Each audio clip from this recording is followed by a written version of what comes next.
nom, c'est Valérie Forget. Je suis professeure de taekwondo. Je suis ceinture noire 7e degré. Puis je m'occupe du club de taekwondo au CEPSUM, Centre d'éducation physique et des sports de l'Université de Montréal. Et puis, je coordonne les équipes de professeurs. Là. On a peut-être 6 professeurs, enfants, adultes, adolescents. Puis, c'est ça. Ça fait 30 ans que j'enseigne, 35 ans que je fais du taekwondo. Ben, le taekwondo, c'est un mode de vie, c'est un sport, c'est un art martial. Puis, taekwondo, ça veut dire les techniques de jambes, de poing, puis la philosophie, la voix. Puis taekwondo est ensemble, taekwondo. Puis le do, il y a un trait d'union avec do qui veut dire la voix, donc la voix des pieds et des mains. Puis derrière ça, il y a un enseignement philosophique. Donc, oui, ça devient un mode de vie pour certains. Pour d'autres, ça demeure des fois un sport, un art martial qu'ils pratiquent. Ça dépend aussi de l'implication des gens. Si je suis ceinture jaune, j'ai pas le même vécu qu'une ceinture noire que ça fait 15-20 ans qui en fait, qui est instructeur, qui fait de la compétition, tout ça. Donc, oui, on enseigne la philosophie, mais c'est pas tout le monde qui intègre le dos de la même manière, mais ça devient, pour beaucoup, beaucoup de gens, ça devient un mode de vie. Ben, au début, ouais, ça a toujours été un hobby parce que j'en fais depuis toujours. C'est seulement depuis quoi? Ben, depuis que j'ai recommencé à en faire ici, puis qu'en plus j'ai commencé à enseigner, que j'ai vu que ça pouvait être un petit peu plus. Donc ça a développé beaucoup des aptitudes chez moi au niveau un peu de leadership, niveau social, niveau pédagogique. Ça donne énormément de confiance en soi aussi, d'avoir des responsabilités, puis de voir aussi qu'on nous fait confiance pour avoir de telles responsabilités. Donc, puis au fur et à mesure de monter en grade aussi, on apprend de plus en plus de choses, on rencontre aussi de plus en plus de gens en se promenant en compétition et séminaires et tout ça. Donc, je dois dire que c'est à ce niveau-là, je pense que ça apporte énormément de qualité, de connaissances, d'aptitudes. On a ce qu'on appelle le credo, puis le serment de l'adepte. Le credo, c'est 5 mots, puis ça résume des valeurs.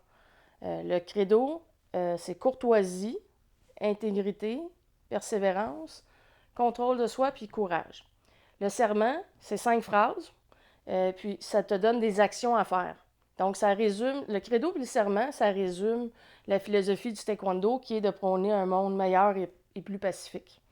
Donc, à tous les débuts de cours, on récite le credo et le serment. Donc, déjà là, c'est un enseignement philosophique parce qu'à tous les cours, on le dit. Puis c'est les bases du comportement dans les cours. Puis naturellement, on dit aux gens d'essayer d'appliquer ça dans leur vie de tous les jours. Parce que le credo et le serment, c'est quelque chose que, en tant qu'adepte du taekwondo, on se doit, c'est un devoir, mais ça devient aussi un mode de vie que de le transmettre autour de soi et de bâtir un monde plus pacifique.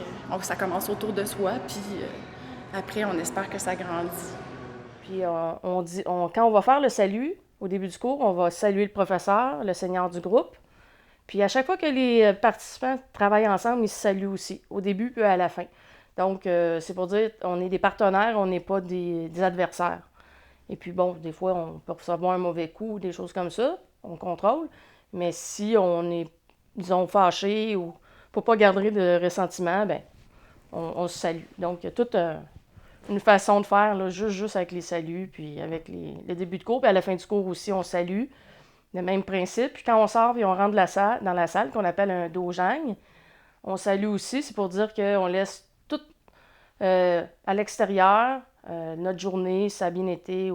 Bon, ça a bien été, on peut l'amener, mais ça a mal été, principalement, c'est mieux de le laisser à l'extérieur. Puis c'est aussi de dire qu'on respecte l'endroit où on s'entraîne, puis on va respecter les règles, les règlements, les gens, etc. En fait, il y a la ceinture jaune, la ceinture verte, la ceinture bleue, la ceinture rouge, la ceinture noire.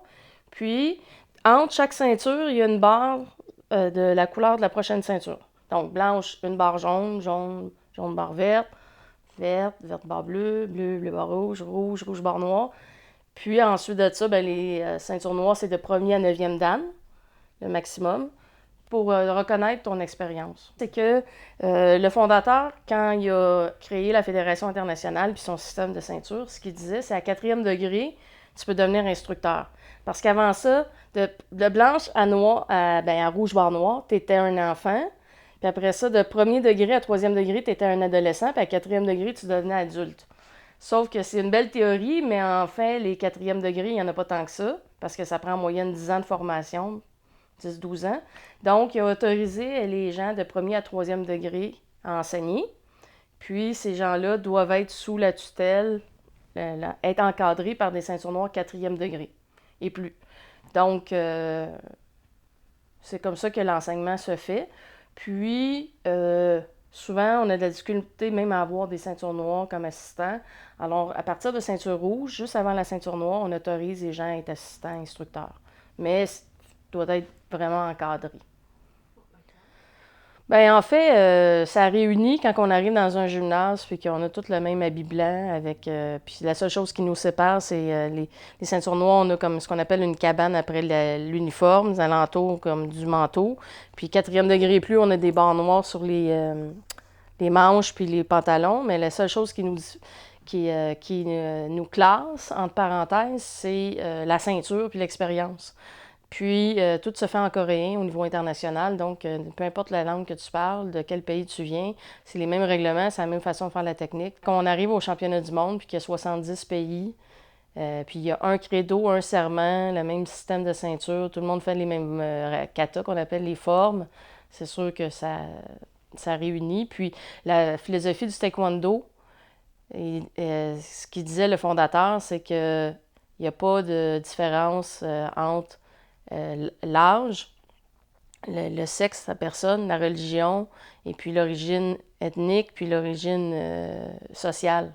Donc, pour lui, c'était la seule chose qui différenciait, c'était les ceintures, l'expérience puis les ceintures. En fait, n'importe qui peut faire du taekwondo, il faut adapter l'activité physique, la technique, puis la mentalité aussi, parce que souvent, ça va être une mentalité art martial, on est invincible, puis on doit tout absolument faire, puis on doit dépasser ses limites, puis là, ben les gens ont tendance à faire des techniques qui ne sont pas appropriées pour eux, puis de sauter, puis de se blesser les genoux, puis le dos, puis donc 35 ans et plus, souvent, on va dire, ben on réduit les sauts ou on n'en fait plus. Par exemple, quelqu'un qui commence avec, puis qui aurait une contre-indication au niveau de sa morphologie, qui aurait un surpoids quand même assez important, bien, c'est sûr qu'on ne va pas commencer à y faire des gros sauts, puis l'intensité dans le tapis, puis il faut que le professeur adapte l'activité, puis il faut que le participant, l'élève, accepte d'adapter, puis à ce moment-là, n'importe qui peut en faire. C'est un mode de vie, c'est une façon d'être. Ça fait partie de notre existence jusqu'à un certain point. On est constamment à penser taekwondo, les cours, les compétitions, les formations, tout ce qui peut toucher au taekwondo. La plupart d'entre nous, on va sur YouTube, on cherche des vidéos sur les arts martiaux, sur le taekwondo, sur des techniques d'autodéfense. Donc, c'est une passion, c'est pas un travail, c'est plus qu'un hobby, c'est vraiment une passion, c'est un mode de vie.